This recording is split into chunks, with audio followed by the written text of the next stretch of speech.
How would you describe the ties between India and Russia? Russian oil, Russian gas. Actually, we have always been open and have offered LNG supplies to India. These will bypass the Strait of Hormuz. In that context, he is coming to India, which has, what has India done for Putin? Well, India has been upping and buying large volumes. तो Russia ने अब अपनी LNG को लेकर India को एक बहुत ही शानदार और बड़े लेवल का ऑफर यहाँ पे दे दिया है। उसमें ये इन्होंने कहा जी हमारा ताल्लुक जो है इंडिया के साथ वो इसलिए इम्पोर्टेंट है कि इंडिया जो है वो अपनी foreign policy under pressure change नहीं करता। इंडिया ने ओपनली बोल दिया कि हमारा एक ही दोस्त है, वो रशिया है। अमेरिका नाराज हो, अमेरिका भाड़ में जाए, हमें अब कोई परवाह नहीं है। एक बड़ी हैरत अंगेज चीज़ हुई, हम सऊदीया के साथ अपने पैक्ट के काफ़ी डोंगरे बरसा रहे थे, अप्रिशिएट कर रहे थे इस्तांबुल को कि पाकिस्तान पर हमला सऊदीया पर होगा, सऊदीया पर हमला पाकिस्तान पर होगा। कल तकरीबन 20 से 22 के करीब ड्रोन्स जो हैं वो पाकिस्तान के मुख्तलिफ शहरों में उड़े और जाके अपने टारगेट्स में उनमें से कुछ गिरे भी। लकी मरवत थाना शादीखेल पुलिस स्टेशन की गाड़ी के करीब धमाका, आईईडी बम धमाके में एसएचओ समेत 6 पुलिस एहलकार शहीद। And it is in fact a time-tested relationship between India and Russia, a relationship that has survived many storms, including Russia's war of aggression in Ukraine. So Russia is also one of the largest producer of gas in the world. नमस्ते दोस्तों, जय Hind. Hindustan special में आपका स्वागत है। दोस्तों, रूस ने कहा कि वह भारत को एलएनजी सप्लाई के लिए तैयार है। भारत में रूस के राजदूत डेनिस अलीपोव ने कहा कि रूस भारत को एलएनजी सप्लाई देने के लिए तैयार है। उन्होंने कहा कि प्रतिबंधों की वजह से पिछले कॉन्ट्रैक्ट में रुकावट आई थी। रूस की न्यूज एजेंसी आरटी न्यूज को दिए गए एक इंटरव्यू में रूसी राजदूत ने कहा कि कुछ साल पहले भारत को एलएनजी सप्लाई के लिए इंतजाम और कॉन्ट्रैक्ट हुए थे, लेकिन प्रतिबंधों की वजह से उनमें रुकावट आ गई थी। रूसी राजदूत डेनिस अलीपोव का यह बयान संकेत देता है कि रूस अब भारत को सीधे एलएनजी सप्लाई करने का नया रास्ता तलाश रहा है। आपको बता दें कि भारत की कंपनी गेल ने रूस की सरकारी तेल और गैस कंपनी गजप्रोम के साथ साल में 2.5 मिलियन टन एलएनजी खरीदने के लिए 20 सालों के लिए एक लंबा करार किया था, लेकिन यूक्रेन युद्ध शुरू होने के बाद पश्चिमी देशों ने रूस पर भारी भरकम प्रतिबंध लगा दिए। Russian oil, Russian gas, India की रिफाइनिंग कैपेसिटी के ऊपर आज लिटरली दुनिया का काफी हद तक एक फोकस है और काफी हद तक एक डिपेंडेंसी भी बढ़ती हुई दिख रही है। बट उससे पीछे जब हमको एक चीज देखनी है कि साहब ये रशियन ऑयल तो छुआछूत था, इसको तो आप छू भी नहीं सकते थे, क्योंकि कोई भी छूता तो उसको तो भैया उठा के in the bad side of history फेंकने वाले थे। अब ये यू टर्न कहाँ से हुआ? Let's find out. पतिकित भाई को let's introduce to the show. नमस्कार, जय हिंद, जय भारत। नमस्कार, जय हिंद, जय भारत। आदि भाई देखिए, ऐसा तो नहीं है कि ऐसा तो हो नहीं सकता कि ट्रम्प ने सोचा होगा लेट्स डू वन थिंग, कैसे रशिया के ऊपर सैंक्शंस हटाया जाए। हम ईरान में चले जाते जंग करने, फिर वो स्ट्रेट ऑफ हॉर्मुज चोक कर देगा, फिर तेल का प्रॉब्लम होगा, तब जाके हम सैंक्शंस उठा देंगे रशिया से। इतना तो लंबा प्लानिंग किया नहीं होगा। बेसिकली प्लानिंग कुछ और ही था कि we will finish the war very short time, तो सब कुछ हम ही कंट्रोल करेंगे।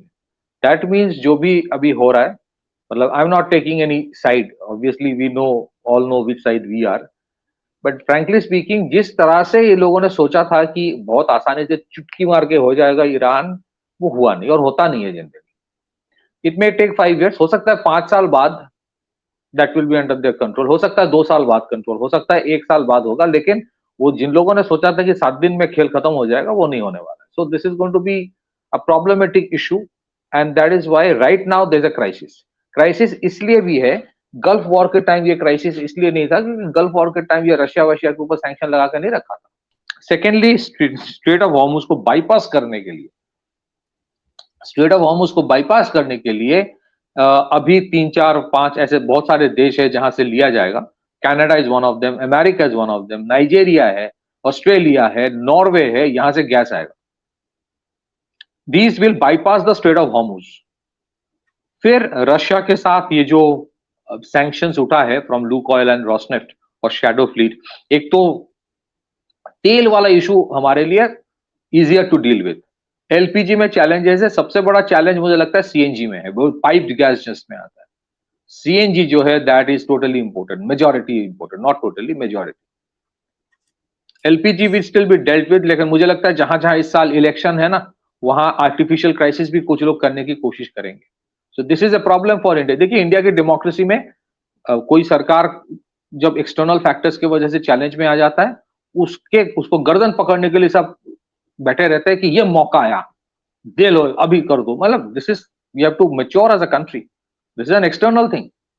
And anyways, so strait of Hormuz को बाईपास करने के लिए इन 5 देश से लिया जाएगा। एंड सेपरेटली रशिया से अगर आप देखें, रशिया के साथ प्रीडोमिनेंटली हमारा जो डील होता है वो ऑयल का होता है, क्रूड ऑयल का। बाकी फर्टिलाइजर्स, फिर उसके बाद ये जो एडिबल ऑयल, वो सब तो है, अलग चीज है। बट अगर आप देखें ईस्टर्न या वेस्टर्न यूरोप का जो सबसे बड़ा इंपोर्ट रशिया से ट्रेडिशनली था, वो ऑयल नहीं था, वो गैस था। So Russia is also one of the largest producer of gas in the world. So our question is there a possibility of a major gas deal with Russia? अगर वो gas deal करेंगे तो Vladivostok Chennai वाला root is one option which completely bypass the challenges here unless somebody thinks कि south China सी में भी आग लगा दो। एक तो वेनेजुएला, इधर स्ट्रेट ऑफ हॉर्मुज, फिर ईस्टर्न यूरोप, फिर वहां, अनलेस समबडी थिंक्स कि वहां पे भी आग लगाओ, I think that route is still relatively stable. तो that is one potential possibility. But I think India में अभी शायद पीपल विल रियलाइज कि इसी वजह से इंडिया में government of India has been expanding the thermal power capacity.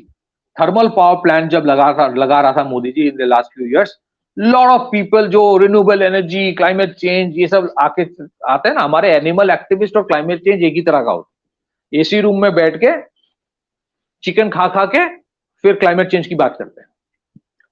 So climate change वाले जो बंदे थे, अरे ये बहुत बड़ा कांड कर रहा है मोदी जी, क्यों कर रहा है, थर्मल एनर्जी क्यों चाहिए? इसीलिए चाहिए क्योंकि हमारे पास we have almost an unlimited amount of कोल।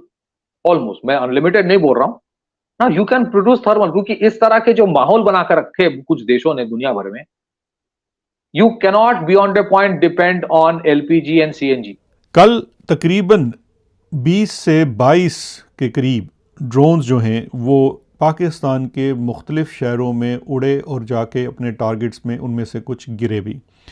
ये ड्रोन्स जो हैं हमारी इतलात के मुताबिक कोयटा, कोहाट, रावलपिंडी और कुछ दूसरे मकामात पर दागे गए। ये ड्रोन्स कहाँ से उड़े, ये तो अभी चीज़ मालूम होना बाकी है क्योंकि इस खबर को दबाया जा रहा है।